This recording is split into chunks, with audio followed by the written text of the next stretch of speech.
So friends, आपका welcome है AD point YouTube channel में। जैसा कि मैंने प्रीवियस लेक्चर में आपको बताया था साइक्लिक कंपाउंड के बारे में बताया था क्या होते हैं। आज हम बेसिकली बात करने वाले हैं साइक्लिक कंपाउंड के बारे में। तो आइए देखते हैं। लेक्चर स्टार्ट करने से पहले यदि आपने हमारा चैनल सब्सक्राइब ना किया हो तो उसे सब्सक्राइब कर लें एंड बेल आइकन ऑन करके ऑल नोटिफिकेशन सिलेक्ट करें। तो स्टार्ट करते हैं हम साइक्लिक कंपाउंड के बारे में आपको बताना। तो आज हम बात करने वाले हैं साइक्लिक कंपाउंड के बारे में, ठीक है। जो साइक्लिक कंपाउंड होते हैं हमारे, इनको हम क्या कहते हैं, रिंग कंपाउंड भी कहते हैं। क्या कहते हैं? Ring compound. अब रिंग कंपाउंड क्यों कहते हैं, साइक्लिक कंपाउंड क्यों कहते हैं? क्योंकि ये प्रेजेंट होते हैं साइक्लिक फॉर्म में। जैसे मान लीजिए साइकिल का पहिया होता है, ठीक है। ये इनका स्ट्रक्चर बिल्कुल वैसे ही सेम टू सेम होता है। ये हो गया, ठीक है, मान लीजिए। लेकिन ऐसा नहीं होता, ठीक है। समझाने के लिए आपको बता रहे हैं, इसका जो रियल स्ट्रक्चर होता है वो कैसा होता है, साइक्लिक फॉर्म में होता है। यानी कि साइक्लिक फॉर्म में बनाने के लिए हमें यहाँ पर इंपॉर्टेंस होती है नंबर ऑफ 3 कार्बन एटम की। क्योंकि जब 2 नंबर ऑफ कार्बन एटम होंगे तो रिंग चेन पॉसिबल नहीं है। तो जब तक रिंग चेन पॉसिबल नहीं होगी तब तक साइक्लिक कंपाउंड नहीं बनेगा। तो साइक्लिक कंपाउंड बनाने के लिए हमें नंबर ऑफ 3 कार्बन एटम की इंपॉर्टेंस होती है इसमें।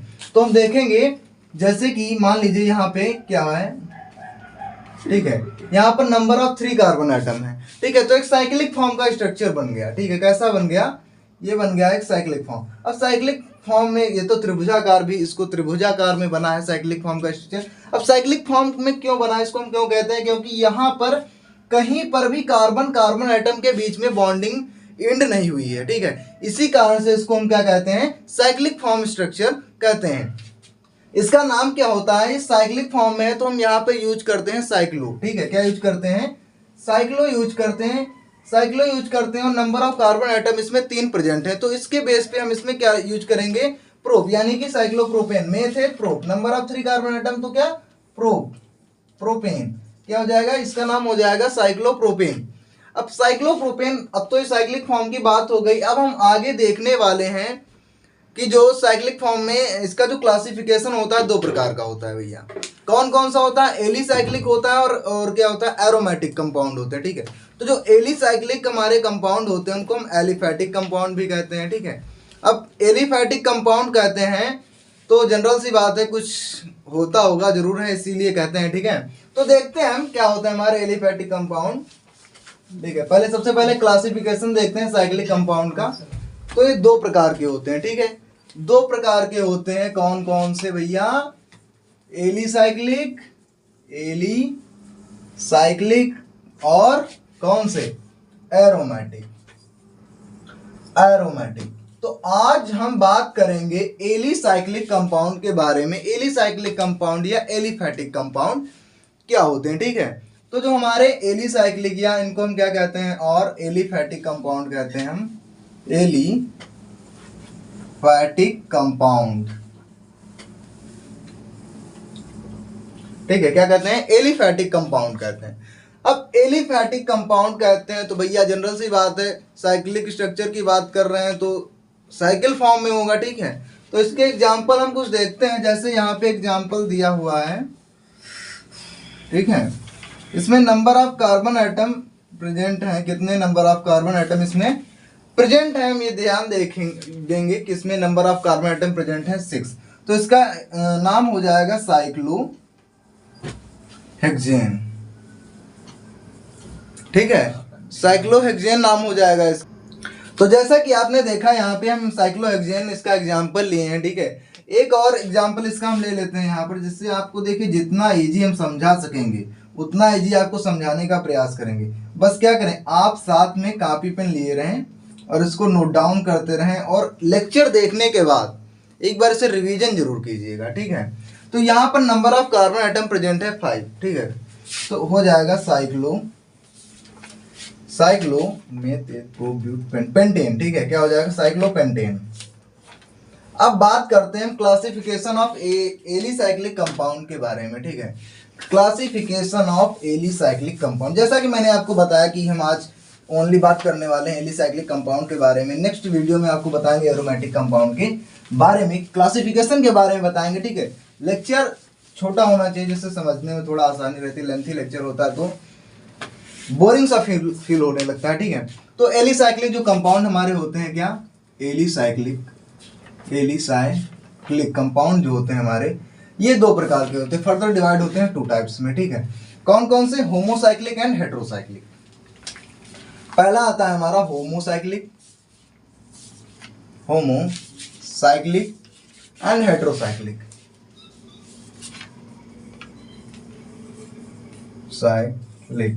ठीक है। होमोसाइक्लिक एंड हेट्रोसाइक्लिक की बात करते हैं, अगर हम यहाँ पे होमोसाइक्लिक या हेट्रोसाइक्लिक की बात करते हैं तो होमोसाइक्लिक जो है जनरली कंटेन करता है क्या? कार्बन एंड या होमोसाइक्लिक का एक और नाम होता है, यहाँ पे हम ध्यान रखेंगे कौन सा नाम होता है? कार्बोसाइक्लिक। क्या? कार्बोसाइक्लिक,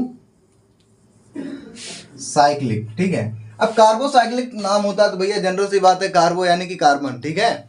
कार्बो यानी कि कार्बन प्रेजेंट होगा। तो इसमें क्या होता है? होमोसाइक्लिक कंपाउंड में कार्बन और हाइड्रोजन एटम ओनली प्रेजेंट होता है, इसके अलावा कोई भी हेट्रो एटम नहीं प्रेजेंट होता है। हेट्रो एटम प्रेजेंट होगा हमारे हेट्रोसाइक्लिक कंपाउंड में, ठीक है। तो हम बात करेंगे होमोसाइक्लिक कंपाउंड के बारे में। इसका एग्जाम्पल हम देखते हैं, ठीक है।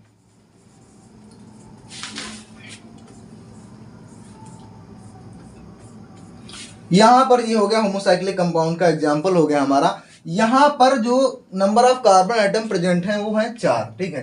तो इसका नाम हो जाएगा साइक्लोब्यूटेन,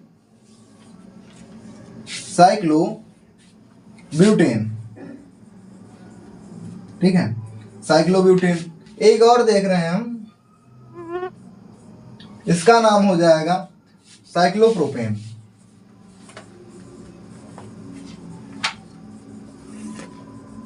तो भैया जो है इसका नामकरण करने से पहले है ना, नाम आईपीएससी नेमिंग सीखेंगे हम, बताएंगे वहां पे वर्ड रूट के बारे में आपको, ठीक है। तो वर्ड रूट जो होते हैं आईपीएससी में बहुत ही ज़्यादा एक इम्पॉर्टेंट रोल प्ले करते हैं, ठीक है। तो वर्ड रूट हमें याद करना बहुत ही ज़्यादा इम्पॉर्टेंट है हमारे लिए, ठीक है।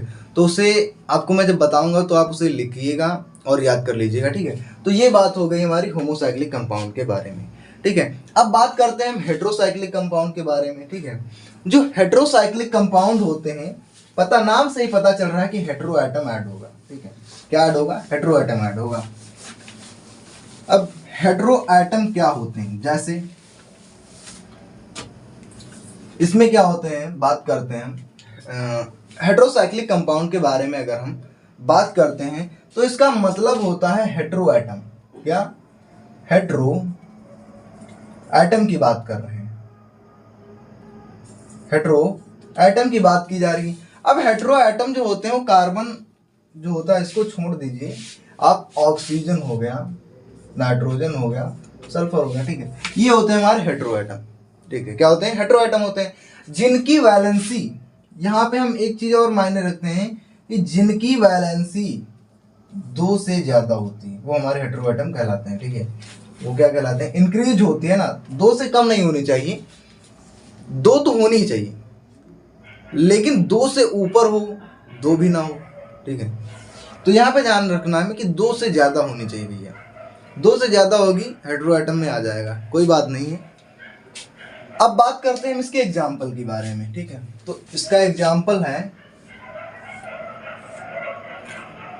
यहाँ पे ऑक्सीजन लगा हुआ है। क्या लगा हुआ है? ऑक्सीजन। अब ऑक्सीजन लगा हुआ है तो इसका नाम होता है, जनरल सा नाम है इसका फ्यूरॉन।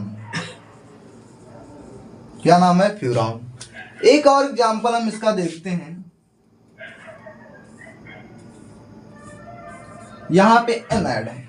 क्या ऐड है? एन ऐड है। तो क्या हो जाएगा? इसका नाम हो जाएगा पायरिडीन,